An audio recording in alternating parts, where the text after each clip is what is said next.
গরিবের ঘরে কি রাজকন্যা জন্মাতে পারে না? একটা প্রশ্ন, একটা ছবি, আর তাতেই কেঁপে উঠেছে হাজারো হৃদয়।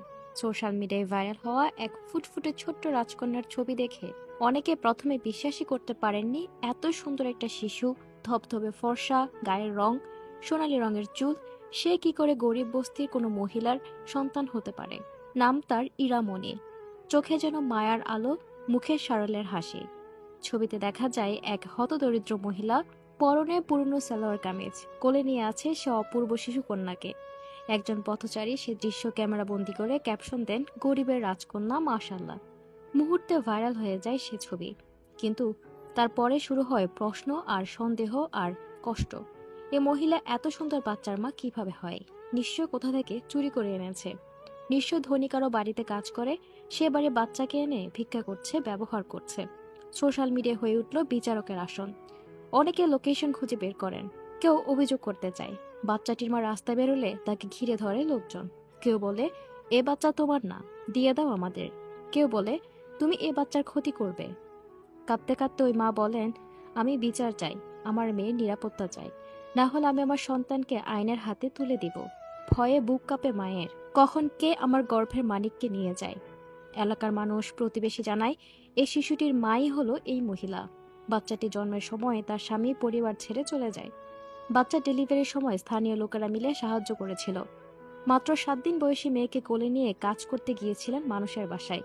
একটা ছোট্ট 10 থেকে 12 ফুট জায়গায় বাসা ভাড়া নিয়ে থাকেন মা মেয়ে। মাত্র 2,000 টাকা বাসা ভাড়া। এটা দিতে হিমশিম খাচ্ছেন মা আর মেয়ে। সোশ্যাল মিডিয়ায় ছবিটা ছড়িয়ে পড়ার পর বাড়িওয়ালা নিজে এসে বলেন ভাড়ার দরকার নেই। তাদের 2 মাসের বাসা ভাড়া মকুব করা হয়। একজন মা আর তার সন্তানের প্রতি সমাজের সম্মানটাই যেন ছিল এ ক্ষুদ্র মানবিকতা। তাহলে আসল সত্য, এ রাজকন্যা কোনো বিদেশি নয়, এ রাজকন্যা কোনো অন্য কারো সন্তান নয়। এ রাজকন্যা গরিবের ঘরে জন্ম নেওয়া এক স্বপ্ন, এক চাঁদ। জন্ম যে রূপে নিরিখে বিচার হয় না। আর মা হওয়া কখনো কাপড় বা রং দেখে নির্ধারিত হয় না। ভালোবাসা, ত্যাগ, লড়াই, এ সবকিছু বলে দেয় একজন মাকে। শেষ কথা, হ্যাঁ, গরিবের ঘরও রাজকন্যা জন্মাতে পারে। গরিব বলে যে ভালোবাসা কমে যায়, এমনটা নয়। এমন দৃষ্টিভঙ্গি, এমন সংকীর্ণতা থেকে বেরিয়ে আসা আমাদের দায়িত্ব। এই পৃথিবীটাকে এমন করে তুলুন যেখানে এক মা তার সন্তান নিয়ে রাস্তায় বেরোতে পারবে ভয় ছাড়াই। যেখানে সুন্দর মানে সন্দেহ নয়, আর ভালোবাসা মানে হবে শ্রদ্ধা, নট প্রশ্ন। এগিয়ে আসুন এ মায়ের পাশে। এ মা একজন যোদ্ধা। স্বামী ফেলে চলে গেছে সন্তান জন্মের আগে।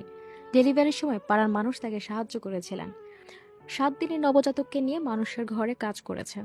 আজ ইরামণি নিরাপত্তা প্রশ্নের মুখে। এ রাজকন্যা যেন গরিবের ঘরে জন্ম নিয়েও ভালোবাসা পায়। এ মা যেন চোখে চোখ রেখে বলতে পারে, হ্যাঁ আমি গরিব, তবুও আমি একজন মা, আমারও অধিকার আছে শান্তিতে বাঁচার। আপনার একটি শেয়ার, একটি বার্তা, একটি সহায়তা কারো জীবন বদলে দিতে পারে, কারো ভাগ্য বদলে দিতে পারে। এগিয়ে আসুন, পাশে থাকুন, প্রশ্ন নয় ভালোবাসা দিন।